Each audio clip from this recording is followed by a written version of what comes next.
Vamos para o nosso quarto vídeo com o nosso tema do sexo e a ética cristã. Vamos ver sobre o sexo, sobre a ótica de Deus, sobre as lentes da palavra de Deus. A gente sabe que o sexo tem sido o motivo de muitas vidas estarem destruídas, amizades, casamentos, famílias, jovens.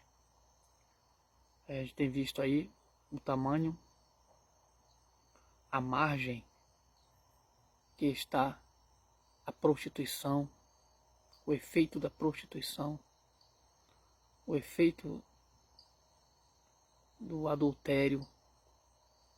A gente sabe que não tem sido fácil e que o pecado relacionado ao sexo não tem perdoado. Ele simplesmente destrói, nunca constrói. E a gente tem aprendido bastante. Vamos dar continuidade. Vamos falar agora sobre a sexualidade imprópria e a trindade. Existe uma motivação trinitária que justifica a instrução dada aos cristãos contra a participação em qualquer tipo de imoralidade sexual. Os motivos derivados dos ministérios de cada pessoa da Trindade, o Pai, o Filho e o Espírito Santo. A primeira razão teológica envolve Deus o Pai. A imoralidade sexual é um pecado contra o corpo. Está em 1 Coríntios 15, capítulo 6, versículo 15 e 20, que pertence a Deus. O corpo também ele tem o papel proeminente no Novo Testamento e na cosmovisão cristã. O corpo não é considerado menos real. Conforme afirmam os platonistas, o ruim, como diziam os gnósticos, antes tem existência real e não é algo ruim por si só, se referindo ao corpo, embora o pecado afete o corpo. Porém, como o pecado sexual é contra o corpo, é errado pecar dessa maneira. E de qualquer maneira, especialmente à luz do que Paulo disse, Deus não somente ressuscitou o Senhor, mas também nos ressuscitará pelo seu poder. 1 Coríntios 6,14.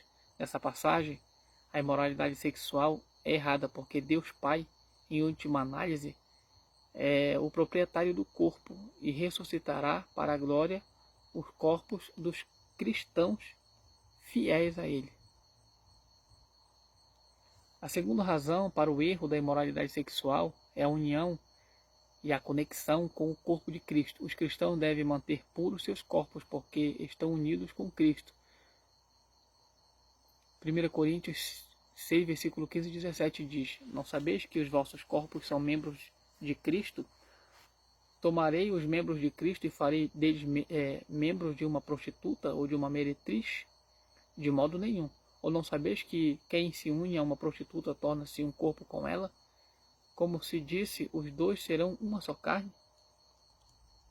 A terceira razão teológica é o fato da imoralidade sexual macular o templo do Espírito Santo.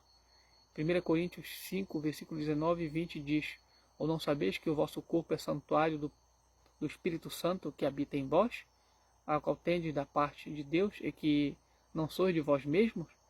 Pois fostes comprado por preço, e por isso glorificai a Deus no vosso corpo. A gente tem visto e o tamanho da avalanche de crentes que estão aí entregue à prostituição, à fornicação, à imoralidade sexual e não fazem uso da Escritura para ter um respaldo de santidade. Estão entregues. Muitos estão se entregando à prática mundana da fornicação sexual.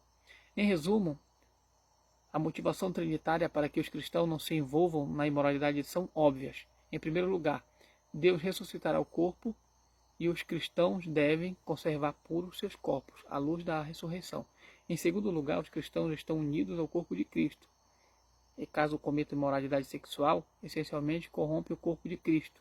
Em terceiro lugar, o corpo do cristão agora é templo da habitação do Espírito de Deus, pelo menos daqueles que são fiéis a Cristo. Esse é um fato. E corromper o corpo é corromper o templo onde o Espírito Santo habita. De acordo com o Novo Testamento, o casamento deve ser somente entre um homem e uma mulher. 1 Coríntios 7, versículo 2. Pela preocupação divina com a família, Deus estabeleceu os regulamentos e as sanções acerca da sexualidade adequada e inadequada.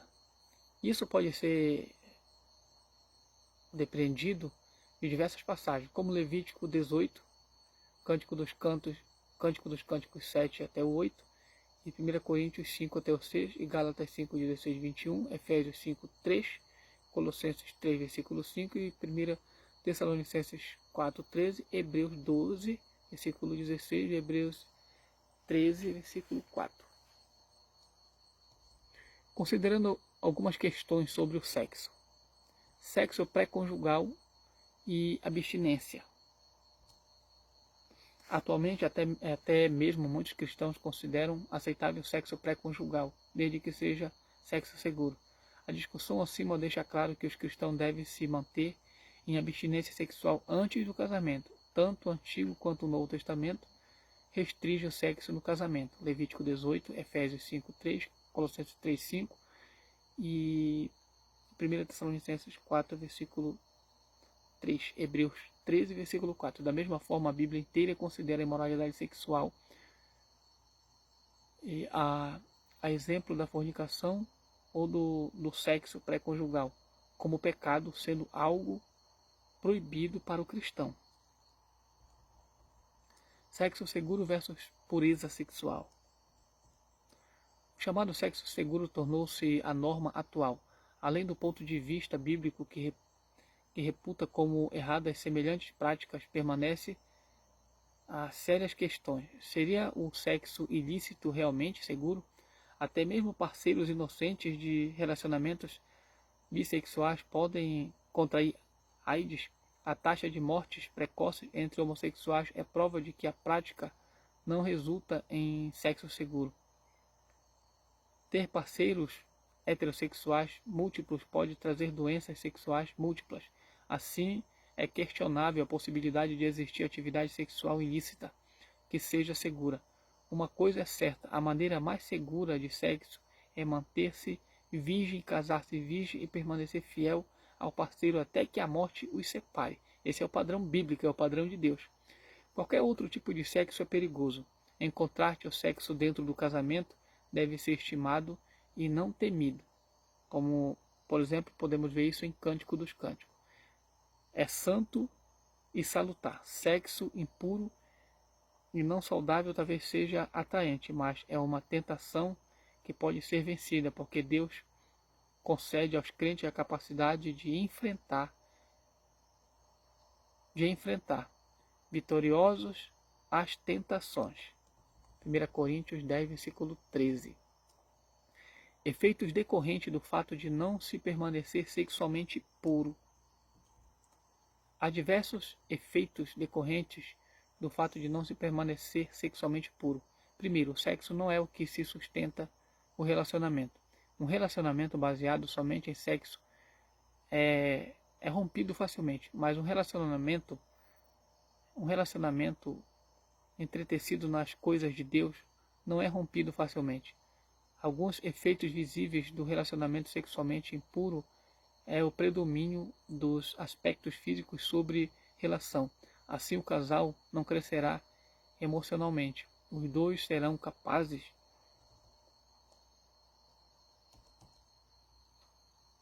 Deixa eu voltar aqui.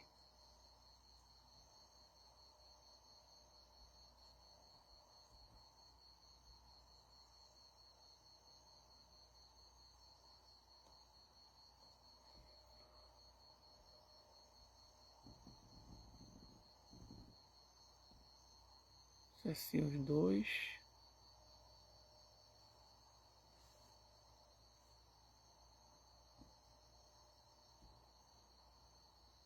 Assim, os dois não serão capazes de lidar com as dificuldades de criar filhos, o que inevitavelmente acontecerá em um relacionamento centrado somente no sexo. não cumprirão as funções do serviço e amor mútuos, conforme descritos na Bíblia, como está em Efésios 5. Entretanto, além dessas implicações, muitos casais que não permanecem sexualmente puros antes ou depois do casamento trazem boa porção de culpa e desespero para dentro do casamento. Casais cristãos devem saber que é errado cometer a fornicação. Depois de casados, diversos casais experimentam em seu coração a culpa e outras condenações emocionais. Nenhum casamento que constantemente sinta o peso e culpa do pecado é capaz de resultar em relações fortes e maduras. Do mesmo modo, se alguém não consegue permanecer sexualmente puro antes do casamento, que confiança o cônjuge pode ter a respeito da pureza sexual de seu parceiro após o casamento? A verdade é que maus hábitos, ainda que dormentes por pouco tempo, às vezes tendem a aparecer assustadoramente quando a pessoa está no lugar errado e na hora errada. Por último, a impureza sexual antes e depois do casamento lança as sementes de desconfiança e dos compromissos aparentes. Muitos casais pensam que mostram comprometimento mútuo, tendo vida sexual ativa antes do casamento. Contudo, na realidade, isso mostra comprometimento com a lascívia e não com o Senhor. Diversos casais sexualmente impuros não conseguem de fato confiar em seu cônjuge, em seu parceiro no casamento. Conforme dito anteriormente, é difícil confiar em alguém que, como você já sabe e conhece literalmente, vive em imoralidade sexual. Como permanecer sexualmente puro? Em uma época em que as pessoas creem no velho adágio, o diabo me levou a fazer isso, pode-se aparentemente justificar qualquer comportamento sexual, seja por tentação, lascívia, seja por estar no lugar errado, na hora errada. Alguém que atenta para as Escrituras, e especialmente para a pessoa de José no Antigo Testamento, encontra o paradigma claro para a resposta cristã à imoralidade sexual. Quando tentado pela esposa de Potifar, José fugiu da situação a fim de abster-se da imoralidade sexual, como está em Gênesis 39. Em contraste, quando Davi foi tentado com Betseba, ele envolveu-se com a imoralidade em vez de fugir dela, como está aí em 2 Samuel 11 ao 12. A abstinência sexual é 100% eficaz quando praticada.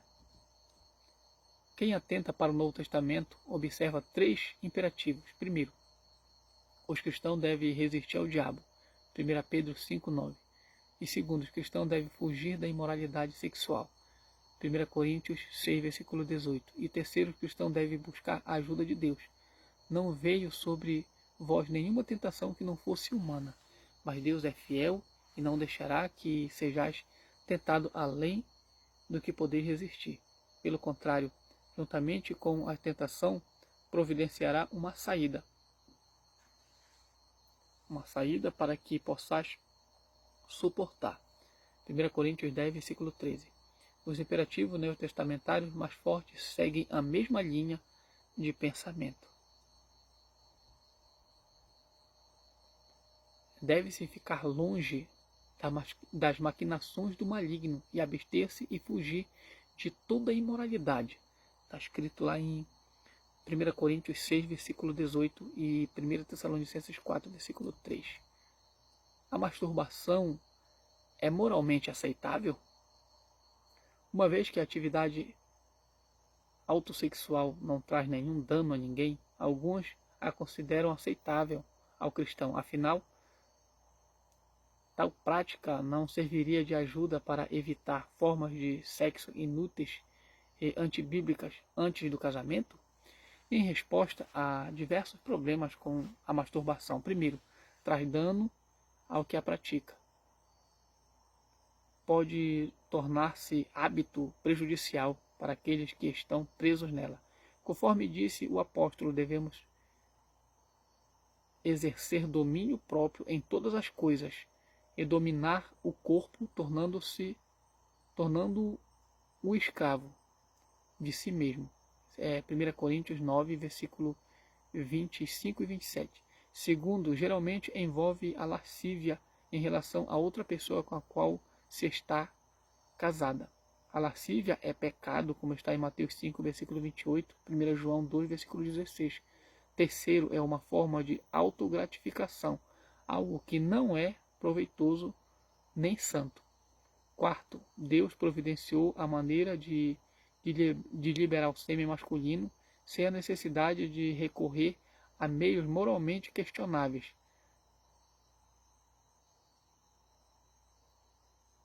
Deixa eu olhar aqui. Poluições naturais ocorrem naturalmente sem envolver ações intencionalmente lascivas e formadoras de hábito. Deuteronômio 23, versículo 10.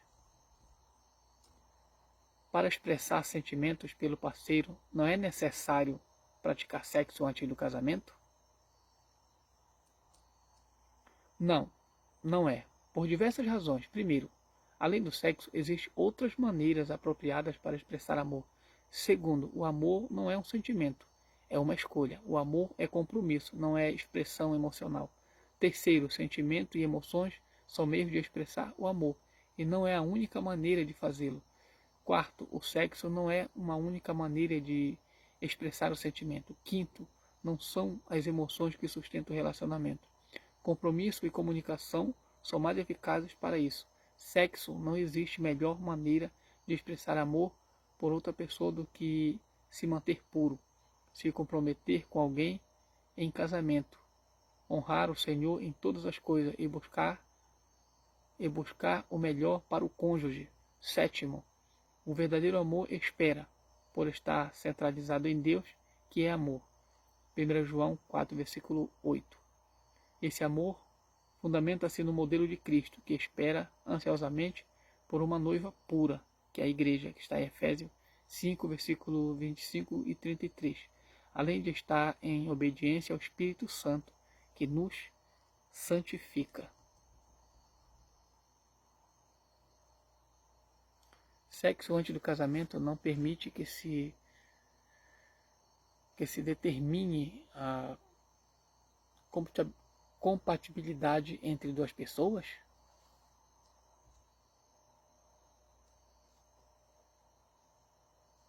Um mito comum em que muitos jovens acreditam atualmente é o seguinte: se algo não for experimentado, não é possível saber absolutamente nada sobre tal coisa. No entanto, a compatibilidade física faz parte da própria anatomia de homens e mulheres. Muitas pessoas nunca experimentaram drogas, acidentes de carro, cirurgia e assim por diante, mas verdadeiramente sabem algo sobre cada uma dessas coisas. Alguém não precisa usar drogas ilícitas a fim de saber que elas não são compatíveis com a boa saúde. Alguém não precisa se colocar em frente a um ônibus em movimento a fim de saber que veículos grandes e seres humanos não são compatíveis. Do mesmo modo, sem fazer sexo, duas pessoas não são capazes de saber se são compatíveis sexualmente. Além disso, há casos de casais sexualmente compatíveis que se divorciaram.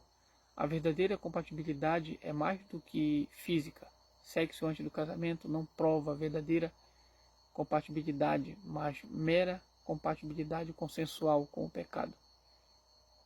A verdadeira compatibilidade resulta da vida conjunta sobre o senhorio de Cristo, que ordenou que o sexo fosse usufruído apenas dentro dos limites do casamento estabelecido pelo próprio Deus. Sexo fora do casamento não é romântico. Em resposta, pode-se dizer, a princípio, que o romance talvez seja divertido fora do casamento, mas não é prova de estar certo. A experiência mostra que atitudes ruins como o adultério pode trazer boas sensações e atitudes boas, como sacrificar-se por pessoas queridas pode trazer sensações ruins. Além disso, sexo dentro dos limites do casamento pode ser até mesmo mais romântico do que fora dele. Viver em um relacionamento de comprometimento pela vida toda é muito mais seguro do que um romance arriscado. Qual é mais importante, arriscar a vida por romance ou ter um romance por toda a vida? Tendo certeza de que ambos os parceiros estão livres de doenças sexuais? Sexo fora do casamento não mostra a existência de compromisso mútuo? Na verdade, não. Pelo menos a longo prazo. Sexo fora do casamento não mostra compromisso real com outra pessoa. O casamento o faz. Sexo fora do casamento mostra compromisso conjunto com o pecado, bem como falta de compromisso em viver unidos de maneira ordenada por Deus. Sexo fora do casamento é, na realidade, sinal de ausência de compromisso com Deus ou com o próximo.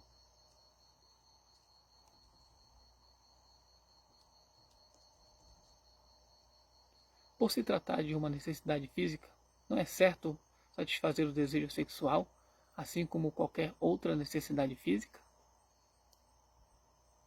Sabe-se que pessoas que morrem por falta de alimento e água, mas ninguém jamais morreu por falta de sexo. Sexo não é necessidade física, é deleite. Muitas pessoas passam a vida inteira sem ele e mantêm uma vida plena. Sexo não é necessidade, mas desejo. Por vezes, forte em demasia. Ninguém morrerá por esperá-lo até o casamento.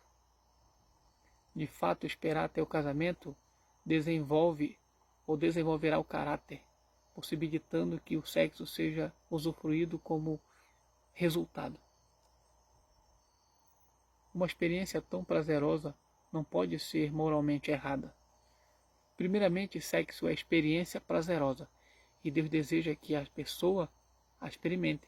Deus, porém, também sabe que tal experiência é melhor experimentada dentro dos limites do casamento. Além disso, o fato de o sexo fora do casamento trazer, por vezes, boas sensações não torna certo. Comer em excesso é prazeroso, mas não é desejável.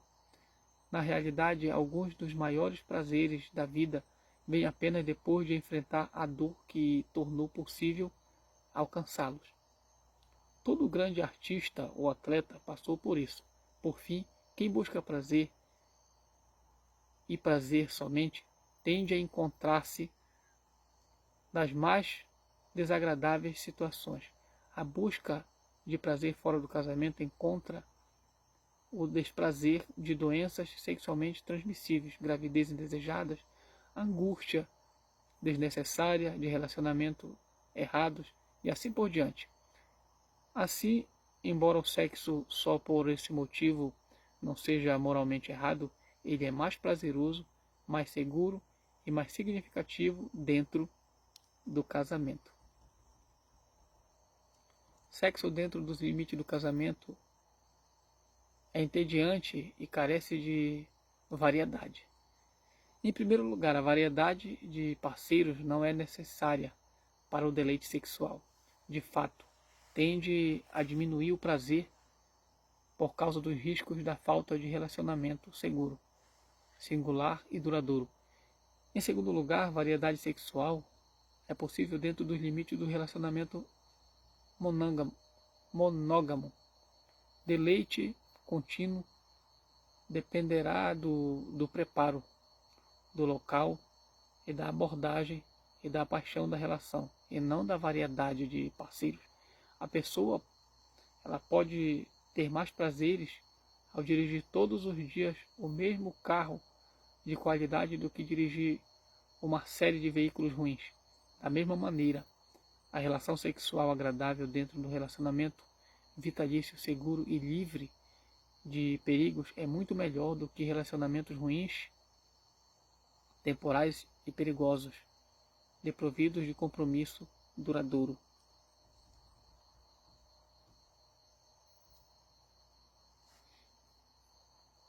Sexo antes do casamento é é permitido, caso se saiba com certeza que o casal irá se unir em matrimônio. De maneira curta e grossa, não. Não é. Sexo antes do casamento é fornicação. E fornicação não é correto. Fornicação é pecado. E pecado nunca é certo. Vocês podem amar-se um ao outro.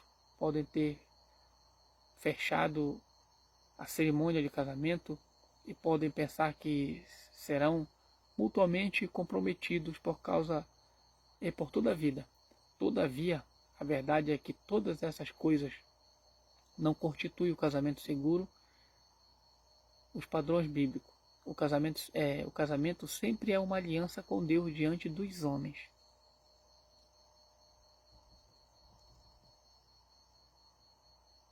E não cumprir os regulamentos bíblicos para o casamento e para relações sexuais é pecado.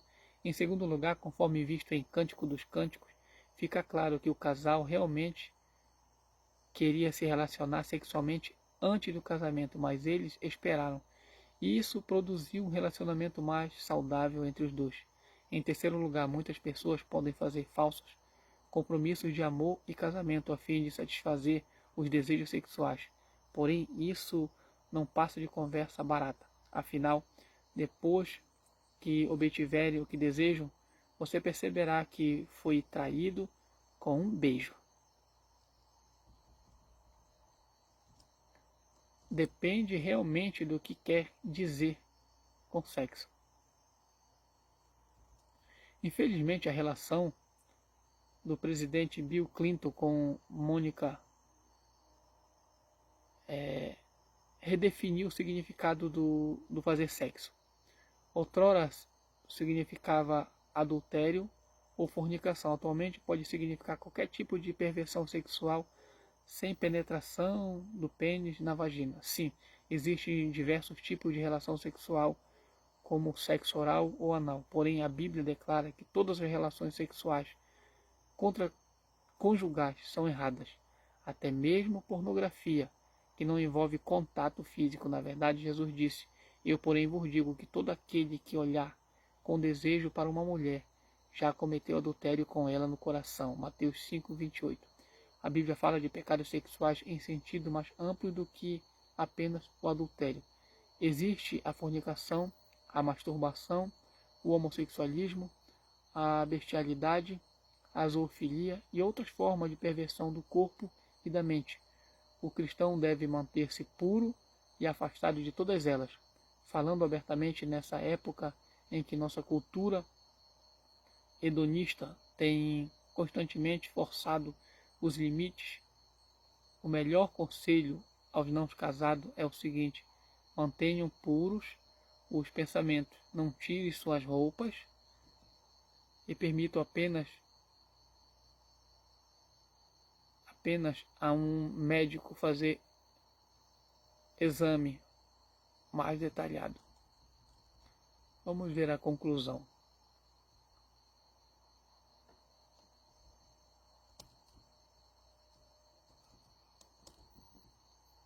Na sociedade saturada de sexo, é difícil fazer com que as pessoas pensem objetivamente, menos ainda biblicamente, sobre a questão do sexo. A multidão hedonista